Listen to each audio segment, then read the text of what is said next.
Welcome to the Salmon Runs YouTube. Enjoy the video. Remarketing lists for search ads let you change bids for past site visitors. Use Rlsa to raise bids for high-value users or lower bids for cold traffic.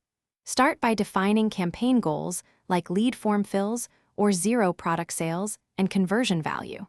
Link Google Ads to Google Analytics and enable shared audiences across accounts. Build remarketing lists with at least 100 users for standard search campaigns. Decide on targeting. Bid only or observe, and choose list durations up to 540 days. Install the Google Ads tag or the Analytics G tag across all site pages immediately.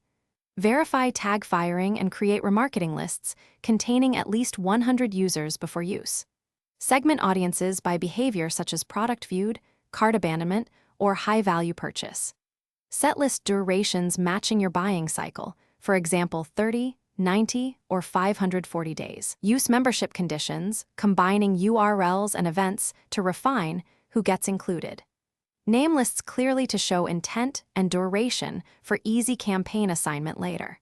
Open a search campaign and attach remarketing lists to relevant ad groups or campaigns.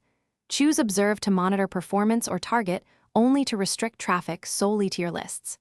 Apply bid adjustments such as increasing bids by 20% for high-value lists and reducing bids for low-intent lists. Test responsive search ads tailored to list behavior and include dynamic keywords when appropriate. Monitor metrics like CPA, ROAS, and conversion rate and adjust bids every week. Exclude low-value lists and run experiments to refine settings. Thanks for watching. Consider subscribing if we helped you.